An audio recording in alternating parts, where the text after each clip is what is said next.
Hey, everybody, it's Mom. You're embarrassing me. And this is Michele Spahr without Jordan today. As many of you know, I'm also the league correspondent for the USLPL. And my job and what I love to do is bring attention to the incredible players, owners, and the facilities, which is why today I am bringing you Michael Cho. Now, you may not know him as a USLPL Boston Dragon owner. However, you may have seen him on the big screen and maybe the little screen. So we're going to talk to him about all of that and kind of get his background and see how the heck you go from becoming an actor to a USLPL pro team owner. So let's get started. Hello. Thanks for joining us. Hey, nice to see you. Hey, Mom, you're embarrassing podcast. I love that. I could definitely, I'm going to have to steal that and go to do a dad, you're embarrassing. Dad, you're embarrassing me. Yeah. I love it. I love the name. Well, Jordan and I were kind of, and I wish you could be here so you could see the whole mother-daughter where I'm truly being the mom that's embarrassing her. But we were thinking of names when we decided to do this podcast. And that was the one that kind of jumped out at her specifically more than me. I was like, do we really need to say that I embarrass you? I think I'm a cool mom. Come on. She's like, no, this is perfect. Really cool, Mom. I think you're one of the coolest people in the league. Well, thank you. I try to be, I try to put my cool factor on when I'm running around the league and interviewing people, but I think you all are the cool ones. I mean, that's why there's so much to talk about with you guys. And you might be one of the coolest ones yet. So a little background. You're an actor, producer, and now filmmaker with the documentary, which we're going to talk about. Yeah. So I've been now, my main career, my main job is I own a financial planning company. So I'm a CFP. I've been doing that for 30 years. So I've had a practice for a long time. And about maybe 18 years ago, 17 years ago, started coming into Massachusetts. And I used to be an actor as a kid. And so I just kind of took up acting and kind of ran with that as a side hobby to my financial planning stuff, kind of learning on its own. And nice. The acting stuff kind of jumped off. So tell people where they could have seen you, like what shows. Oh, I've been in a lot of stuff over the years. I had some stories, the Ryan Reynolds, with Scarlett Johansson before the whole thing with Blake Lively, and then I've been in movies with Ryan Reynolds when he was dating Blake Lively, and then and I had a lot of different Landman, Linus, a lot of those episodics like Blind Spot, MacGyver, the FBI's, the Law and Orders, all those kind of things. And you also have a show on Apple TV, or you did? Yeah. Sitting in I was a series regular on that, which is series regular meaning a regular recurring cast on that main cast on that, and that was a few years ago. That was a lot of fun. And the daughter who played my daughter on TV just won an Emmy. She just won it for the studio. Her name is Chase We Wonder. She's a fantastic actor. She's hilarious and she's great. But we were in a very drama, serious kind of show. But I'm so proud of her. Oh, that's amazing. I think I saw on your social, there was something that you posted where you were hugging her. You guys were on the red carpet somewhere. The red carpet for our filming. Actually, she was dating Pete Davidson back then. And that was a lot of fun hanging out with him, at our premiere. Are you currently doing anything? Yeah. So I'll get this. I'm right now on hold. Depends when this comes out, but I'm on hold for a TV show in New York right now. And as you know, next week, in a week and a half, we're going to be in Hattiesburg, Pennsylvania. And this episode of this TV drama will shoot for 2 weeks all around the show. Now, usually we don't shoot weekends, so I think it should be okay. But I had my agent check in, and I'm right in the mix there. So it's just going to APP for the 4th this weekend. So I changed my plans and moved it. Basically, I was supposed to play men's and mixed and be there for a few days. So I just cut it down. I'm leaving Friday afternoon, coming back Saturday night, just in case I get this role so it doesn't conflict. My partner, I might have to tell her, if it changes, I might have to adjust. And then the next weekend will be our USLPL second event. And I don't think we shoot weekends, and New York to Pennsylvania is, a 2-hour drive. So I can do it. Not the weekend, but you never know. So everything's up in the air.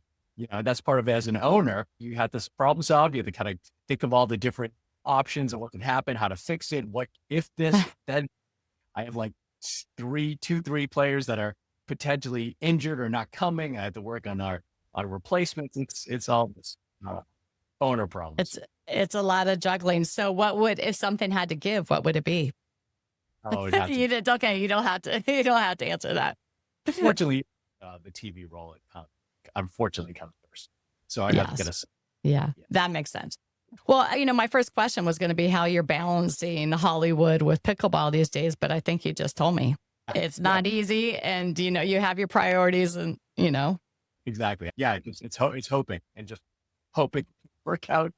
E- e- exactly. So, which one, like you're wearing all these different hats, which one do you feel is most like you, like the real you, who you are as a person? Do you feel your pickleball and owning a team and that, or is your personality more suited to like the Hollywood acting?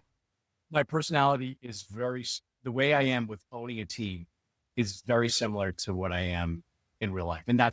So I do what I do in terms of pickleball with the team and organizing and help people get better and kind of training together as a group and kind of looking at things in a different way, kind of looking at data, sometimes trying to really maximize our performance in a lot of different ways that it's not just kind of the standard way. I do that for acting. And so what I do from the pickleball side, like I hosted for like maybe 4 years straight of on Clubhouse, which is we had a whole acting radio show essentially on acting, behind the scenes of acting, the business side of acting for years. At one point, we did it during COVID. We did it daily and actually, what the first year was 2 shows a day for a year during COVID, and we had all the Wow. stars of with these actors and directors and people on The Matrix, people on Star Wars and Star Trek and Mayor of Easttown, all the You've shows. We had impressed me already. kind of cool. So we did a lot from the acting side, and then that's similar to what I do from the owner as an owner in the pickleball side. So it's been so that to me is that's my personality. It's kind of like ADHD, pretty bad, and so it's kind of like I'm always like on the go to do something. I I think can't. that that pays off sometimes though, right? The ADD, because you can have all these creative juices flowing and all these ideas, and you're acting. I'm sure it helps with that too. Yeah, I think where it helps with my acting is I'm very empathetic. I'm very much a people person. So that kind of stuff comes through in acting. And I think it's important as an owner too, to kind of have that. I think that also in trouble, but it's also very important, I think, to be able to connect with your players and your team and understanding what worries up, and also knowing, kind of my strengths and weaknesses. I know I can do a lot of things at one time, but when it comes down to the details of things, that's where it's kind of a little tough. And that's where I have a very good, captain, Randy, who's my captain, and Tabitha, who's my man.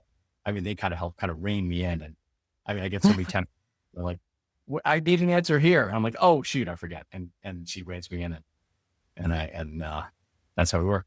It's good that if you have those people behind you where they understand that, okay, this is him, and we gotta, just rein him back in, get him back focused. And Yeah, I've done enough of these things to realize I know what I can do and what I cannot do, and what's best for someone else to help me with. So exactly. That's good. That's good. So, by the way, I am shamelessly looking for praise for my children. So I know that you've been in contact with my son, Davey.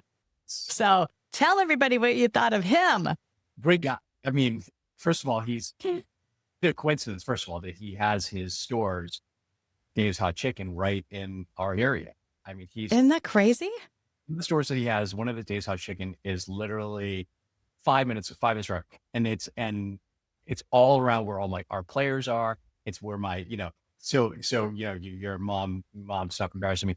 My daughter's like, well, if you want to be cool, you go to Dave's Hot Chicken.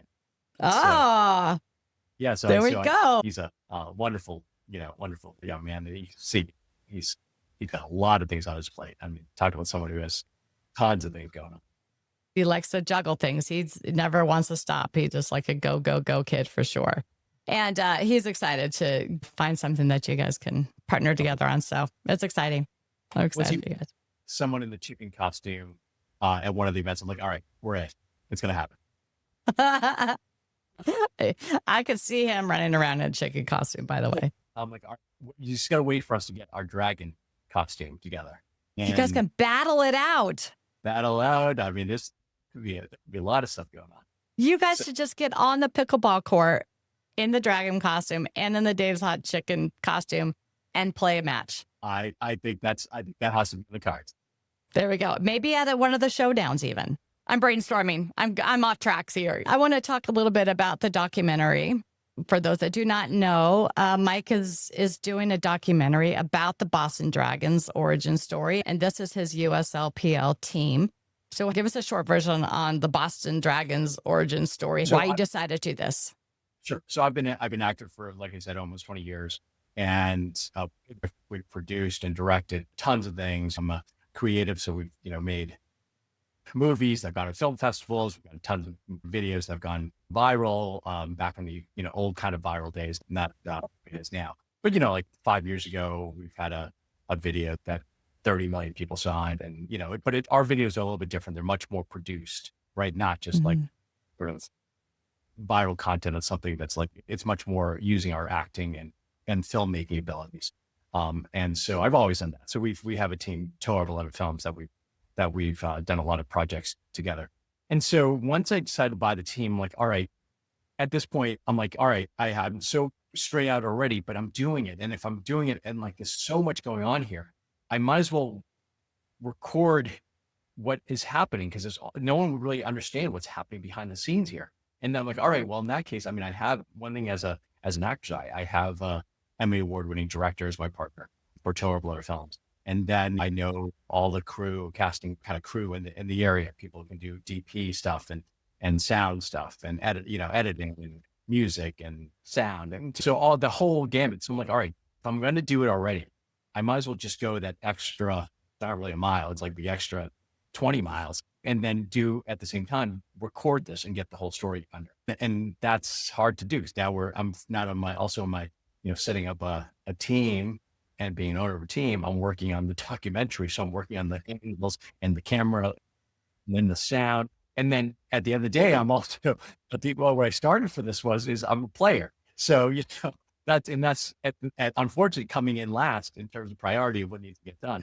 But again, that's where I drive. I like that kind of being in that kind of world. Tons of that ton of things going on. Being a part of the USLPL, I see how much the coaches all have on their plate, and I see how much the owners have on their plate. And then now you get the coaches who are also players and how much that they've got going on. And then you throw a documentary on top of that. I mean, yeah. The reason why I'm doing it though is it's like the whole, it's the 2 + 2 = 8, right? 'Cause I'm already doing the owning of the team. And if I just did a little bit more, to do a lot of work with the documentary though, the benefit is going to be, it's going to be well worth it. So it's the 2 + 2 = 8 kind of feel where, even if I don't have time, I need the time. Yeah. I know how rewarding it all is also. And I think this documentary, just to be able to, I mean, you're going to have this to look back on, where a lot of people, it's just a blur, especially for your players. I mean, how special it is going to be for them to have seen their journey put together out there for them in this way. Yes. You should say that to them when they joke about, oh, he's taping again. Don't put that in. Yeah, that's how I'm feeling like when I'm walking around, and the whole time I'm walking around with a microphone, as you saw me, right? I'm going from court to court. And my own friends, they would see me coming, they're like, oh, let's just hide from her, because here she comes with the microphone again. Or they'll be like, is it on? And I'll be like, yeah. And then they'll walk the other way. Or, we're having a conversation, the camera comes on, or they see the camera, and then it's completely a different story, different demeanor. All of a sudden, the back's just everything sitting great. The the voice is a little bit more confident. Yeah. There's no more drama. Everything's all great. I love Sally. She is my favorite. Oh gosh. So talking more about the documentary, is there any moments that have kind of surprised you? I guess maybe one would be that how it might be difficult to have your players on there trying to get those real moments, capturing those real moments if they get too scripted. And we all kind of do that, right? Like right now, I'm not always so pleasant and friendly. So, what surprised you the most? Yeah. Well, in terms of the filming piece, that's what I knew from the beginning. And I know this from acting is like after a while, you forget the camera's there. So the hardest part was initially the first time I got so much pushback. Can you not record this? But now we're 2 months in and the camera's there all the time. So now they don't even care now. It's like, yeah, camera, whatever. Yeah. This point, they're like, all right, if he wants to sync me, there's enough material in there. And so I have some of my players, I mean, it's, as much as they don't really see it, they are stars on the camera. And a documentary can't be, it really can't. So it has to be, you can't force it to go a certain way. It's just going to be genuine. It's not going to be true for the story long term. And so I see it as it's right now we're doing it as a 5-episode series. The first one was draft day. The second will be our event one, third episode, event two, and so forth. So to me, what surprised me, well, I mean, I think how interesting some people on my team are. And, some of these people I've known for a long time, relatively long time, years in pickleball. And I see them Pickleball all world. in the pickleball world. And you see pickleball people in the pickleball world, other than your family, more than anybody else you really. And so I see them multiple days a week for years. And I never really got a chance to see what happens at home. I knew generally what they did, but hearing their stories and hearing why they got into pickleball or why they're so dedicated in the sport, why it means so much for them to be on a pro team. I mean, that stuff, the human stories is what really makes me want to do this and why I think it's so worth it to make this documentary. I love it. And speaking of talking about our lives and things that people don't know and just what pickleball means to so many different people, I know that you and I have something in common where we have dealt with grief, and pickleball helped us get through that. But also we learned of difficult things while we were actually on a pickleball court. So maybe you can tell me what happened with Sure. you and with your daughter. So my daughter Alana passed away 3 years ago, and it was right after I started playing pickleball. We actually started together. We were she was my tennis one, and so I was her coach, and we'd always we train. She played Heisman tennis. She was a great player, and when she went to college, she kind of stopped her, but then she was getting into pickleball with me, but still making fun of me, and it was one of those things where I just took it as for fun. And when I first heard that she had passed, I was actually on a court, and it was the worst day of my life. But there's so many things around what was happening around that I think it's really was meant to be. Unfortunately, I was on the series City on Fire, which dealt with a father and a daughter, basically father with his daughter as she's about to die. It's a Hollywood ending, so it changed, but we had scenarios with her exactly the same way it would happen in real life, but happened 3 months before. And so it was really a foreshadowing of what was going to come in real life. So it was life imitating art. And after I was in the middle of filming a audition for the TV show Linus with Zoe Saldana and Nicole Kidman. I was filming the audition for it and didn't finish it, got the news, and my friend submitted me anyways for the show. I had done like 2 out of my 4 scenes, and normally you never get cast with just 2 out of 4. My series that was before was a father who daughter gets in a serious accident or serious scenario, and it was that whole journey. That was my arc. Mm-hmm. This was on Linus with Taylor Sheridan's show, was on about a doctor taking in a patient. This was Zoe Saldana's daughter coming in. So it was the flip side of what happened to my daughter. And it was so, surreal. And to me, it just shows that it was meant to be like this was planned. It's like, it's not something that was going to change. Like this was in my cards from the beginning. So that kind of launched this whole thing. And then I got cast in Landman because of Linus. I'm supposed to be in another Taylor Sheridan thing in the future, which I really hope happens because of all that. And I do believe it will happen because of this. And so pickleball to me was the place where I could go to survive. I mean, when you lose a child, you really could spiral. You could spiral to the point of complete destruction of not just me, but my family and my extended family. That's something that could destroy a whole family. It already has to some degree, but it could really devastate it. It could wipe out a whole family, like that kind of tragedy.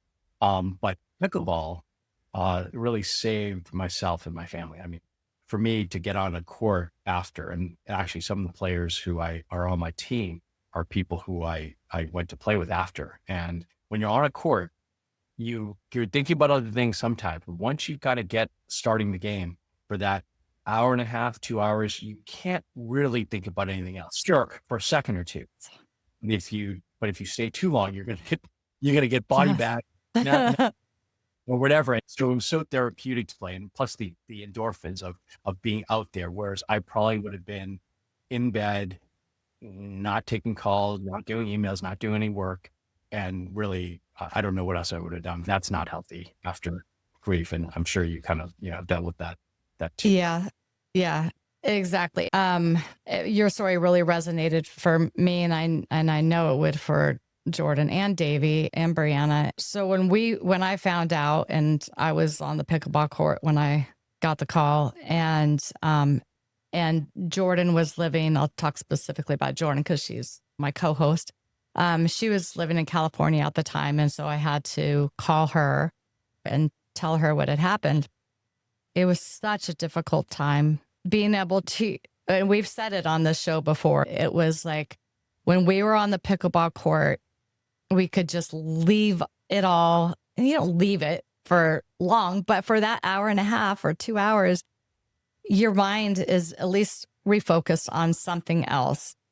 And when you leave the court, it's going to be there, and it's always going to be there, that pain and that grief. But we were just surrounded by joy and surrounded by people that cared about us. And so when you talk about what you've been through, and you talk about the stories of your team, the players on your team, and things that you learned about them that you didn't know in their real lives, I feel like I hear those stories so often having this podcast, but also being at USLPL. I've already met people who have come and told me their stories, and just by people that I made on the court. And it just proves how powerful this game really is outside of just being a sport.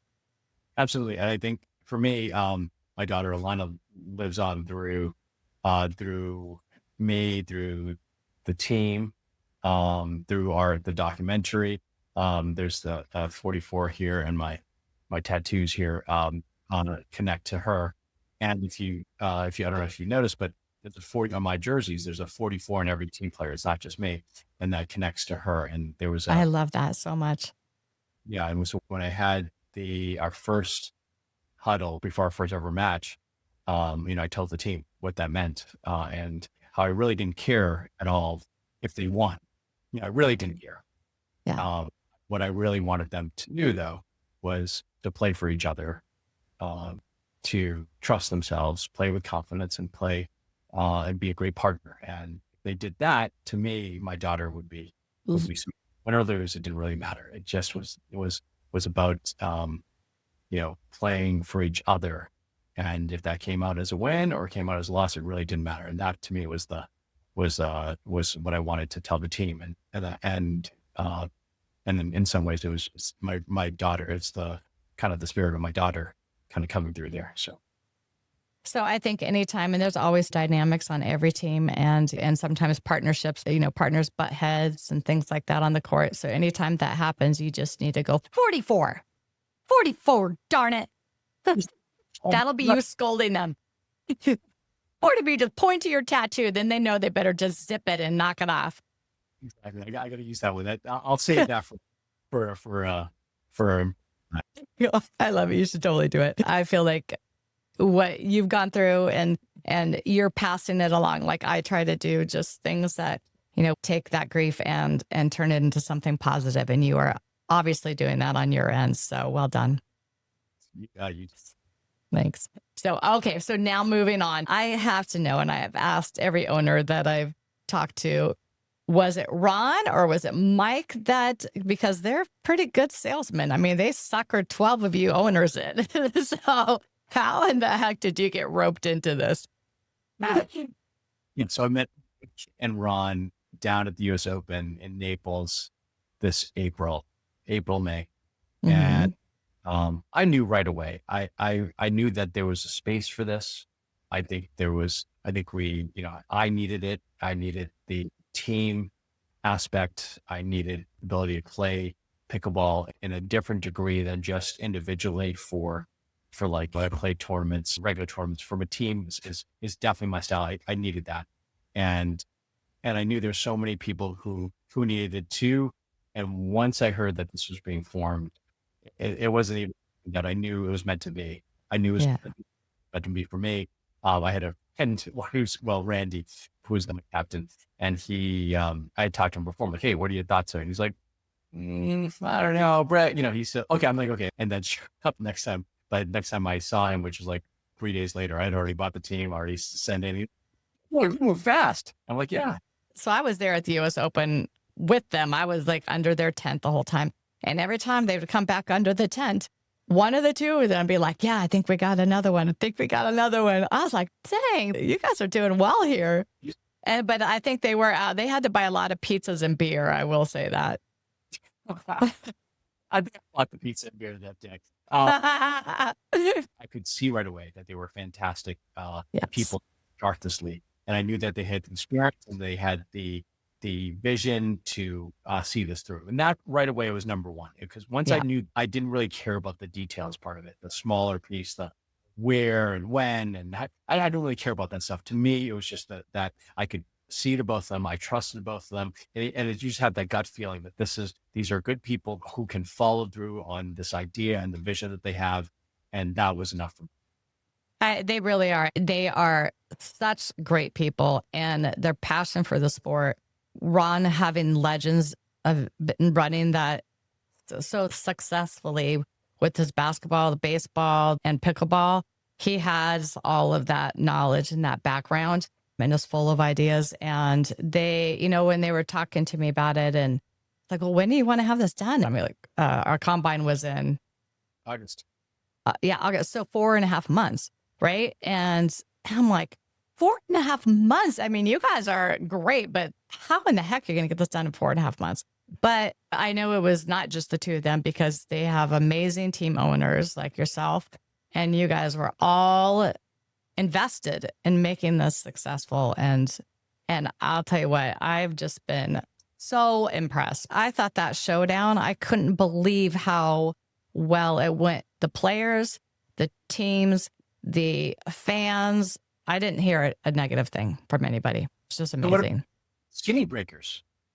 Right. Our I top love skinny. Is that what's going to be called now? Skinny breakers, or did I mishear you? skinny breaker is what I'm calling. I love that. Just skinny breakers. It Love was that. so it was Ron Curtis's idea. And I tell you, 10 of the 12 others were probably like, you're crazy. It doesn't make sense. We're going to play. It doesn't make sense for timing because you only play one player. How many points can you really play? It doesn't make sense. Who wants to play skinny anyways? We're over 50. And I'm telling you, it was the highlight of our weekend. We had a 25-24 skinny breaker win. And even if we lost it and went the other way, it was so exciting. And especially the dynamic between playing doubles whole weekend and then actually then turning a doubles weekend into now the focus on it being individual, which is a very different kind of pressure and a different kind of excitement and different kind of thrill.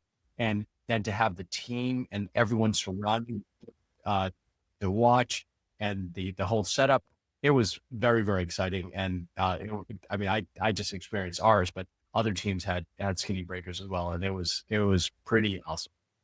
When I heard that there was some pushback from people, they're like, yeah, well, some people don't want to do dream breakers or they just want to make it doubles. And I'm like, no, you can't. You have to do some sort of singles. Regular singles would be a lot, right? So when they came up with the skinny singles, I'm like, yes. And then I was standing by. I recorded almost an entire live match watching you guys play. You guys are playing. Oh gosh, I can't even. It'll come to me, but yes, Waffle with blizzards. Yes.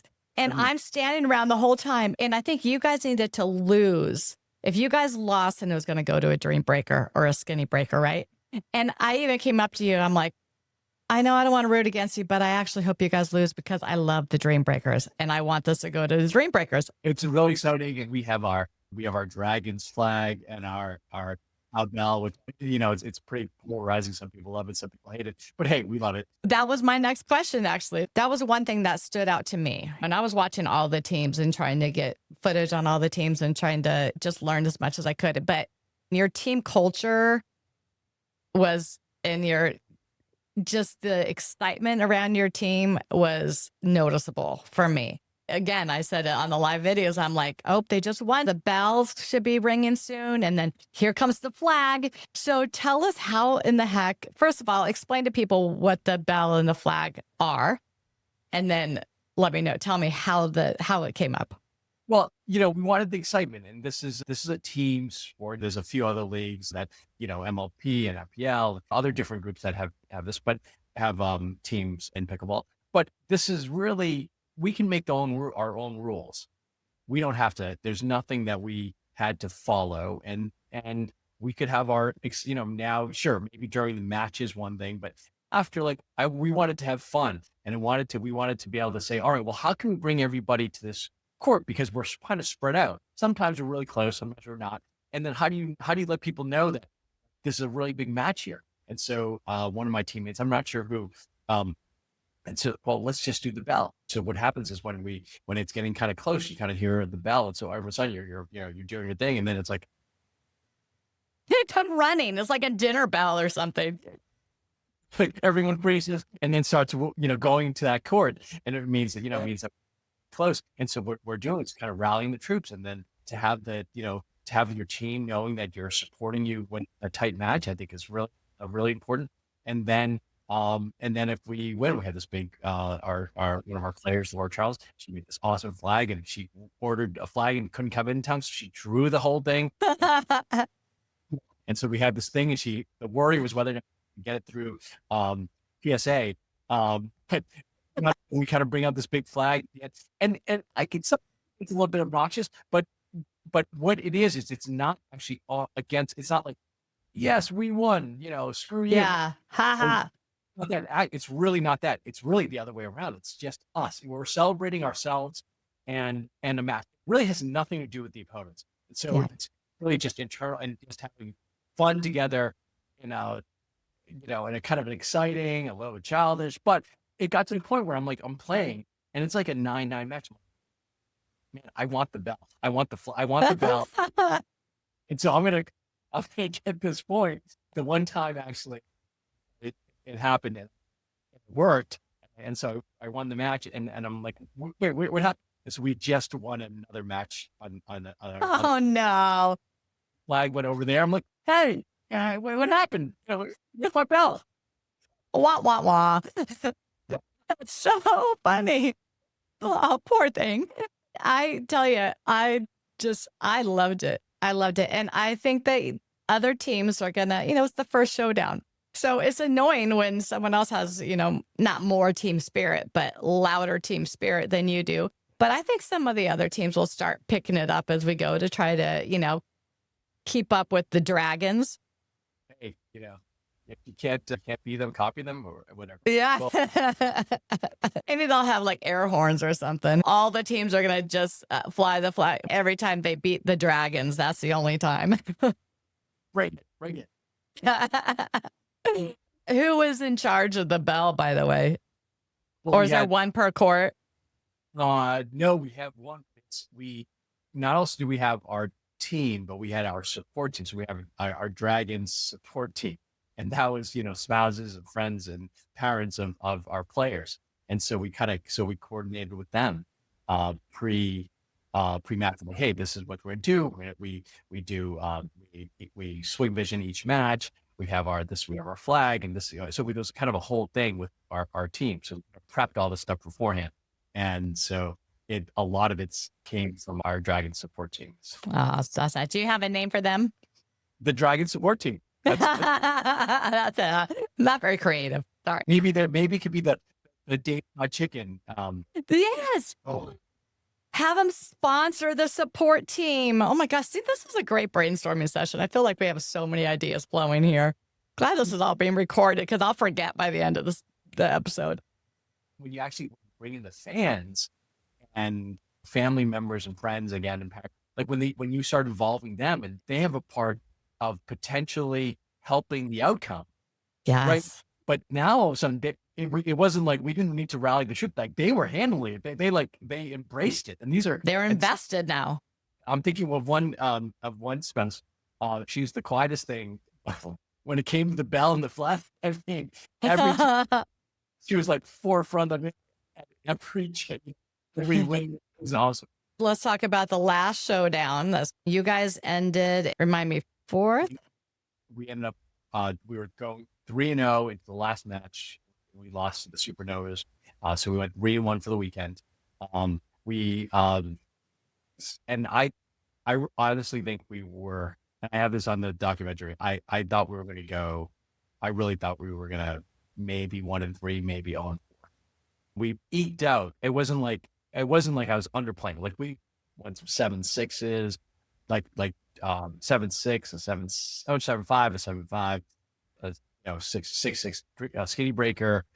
So it was eking out wins. I mean, people are getting. I mean, my manager Tapping, she played. There was one point that I'm like, I played with her a lot, and I've seen she does one poach. I'm like, where did that come from? That doesn't have. I mean, it was crazy. She was flying through the middle, slam. I'm like, I've seen that shot ever. And so I think we really, overperformed in this last one. But the tough thing when you do that is you keep that going, and that's the hard part. And I think it's going to be hard to keep it going. And I think we have to make sure, I think a lot of times teams, when we overperform like that the first weekend, it's very easy to kind of ride the wave. The hard part, though, is when you have that when you underperform or don't meet expectations. And now we're coming riding high. And we have again, some of the tougher teams coming up too. So I think it's really how we react to that. And win or lose, can we still stay positive? Can we still stay energetic into the team? Or do we go the other way and just and start to be disengaged or blaming or whatever? So it's going to be a true test for us coming up in Hatboro. Yes, it's not all about the physical and your skill level. A lot of it's between the ears, right? And attitude. And I think that's why, I told a lot of people when they were trying out for the league is they're not just looking for skill. I mean, that is a huge part of it, but they're seeing if you're eye rolling your partner, behind their back. They're seeing if you're, giving up on a ball, and that stuff's important too. Equally important. Got to manage all that. So you guys had a lot of deciding games too, right? Yeah. So yeah, a 7-5 win, a 7-5 win, and 6-6 skinny breaker win. But so, meaning like just the individual games. A lot of them went to 3. Wait, within these, I think I played more the reset myself personally, more set matches that I had maybe ever in my career. I play a lot of I played a lot of the young pros, and I'm not getting to the finals with those guys. Right. Some of the pro tournament, the pro tour stuff, you're playing some of the top players and teams. So that's a hard thing to go through. So to me, it was great to get that pressure to really see if I can stay focused in the match. And so a lot of our team pulled out these like 11-10. I felt like you guys won a lot of them. We did. I saw a ton. And that's what it started building, because it was like, because we had the bell, we had the Dave's Hot Chicken support team kind of coming in. And then we had all the people, because they heard the bell and they're like, how obnoxious, came to see it anyway. And then all of a sudden you're like, all right, 10-10, extra, 2 inch to get that ball, that make the difference. I love that so much. Last little section before we'll go to some rapid fire fun questions. But anything that you are doing differently for this next showdown? So we swing vision every match. And so we went through, my captain, myself, we have some coaches who are local, and watched all of our matches. And we gave critique, not critique, just analysis for each player. One, not a, you know, tons of stuff, but just like one thing. Hey, here's something that you did, we thought you did great, and here's something to kind of work on. And so to us, it's like, all right, well, we have to work smarter because everyone else is going to be playing and they're going to be training, but we have the ability of having a lot of people local. We have the ability of Mm-hmm. matches through Swing Vision, which ties us to all our team players all over the country, and we can watch, and I can watch their matches as they upload it, very easy and efficiently. And so I'm like, all right, well, we can't just do the same thing because everyone's doing the same thing, and we overperformed last time. We have to do something different. So we're really trying to address some of the main issues of our games. And a lot of times, this is a very different scenario. Most times in pickleball, you're in for yourself. You're trying to work something for yourself. You don't really care about if your partner, they keep trying to speed up that ball. It doesn't work. And you told them one time and then they get mad at you for telling them. And so you're like, I'm not going to tell them again, whatever, but this is different now because there's no connection there that you have to play with them. But if they don't want to hear it, they don't hear it. This is different. We're all a team. And if they don't hear it, now you're affecting the team and points on the team. So it's about changing the mindset of how we train. And as much as it's easy to say, it's not working cleanly here. We're getting a lot of pushback because people are so used to training a certain way, right? You're not used to playing. If you do usually play. Secondly, if you don't play and actually drill, you just drill. But it's not a lot of like a basketball team or a football team and a coach. All right, stop that. Your position. Let's watch your position here, and look at what you did here now. You really need to, that doesn't happen really in pickleball. Maybe Right. to the kids, but not to our generation, and or really, I think just general pickleball and as a whole. And so this is very, very different. And to me, I think it's important that we change the culture of how we train for our team, and it's not easy. I mean, there are people who are just so used to it, and they're kind of feeling like, well, why are you coaching me? Oh yeah, well, we're on a team now.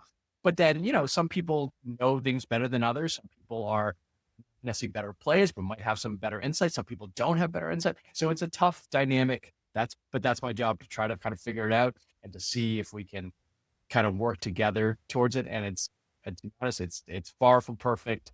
But the thing is that we have all season. So it doesn't necessarily have to work just right away. Ideally, it works right away so we can get prepped for our championship weekend in January. But the key is to kind of get towards that direction so we can improve at a different rate than we would normally. That's what we're Right. trying to It makes sense. That makes sense. Yeah.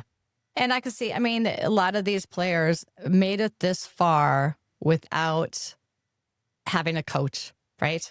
Because like you said, pickleball, most of us have just been kind of figuring stuff out on our own and just drilling on our own. It's a little bit different to now have someone telling you what to do or saying, hey, try this differently, or now I'm going to stop every time you make this mistake. And Oh, yeah, right. It's tough. And it's hard to adjust. But I think if we don't, it's going to be it's going to be the same kind of trajectory, and everyone's going to be yeah, doing this.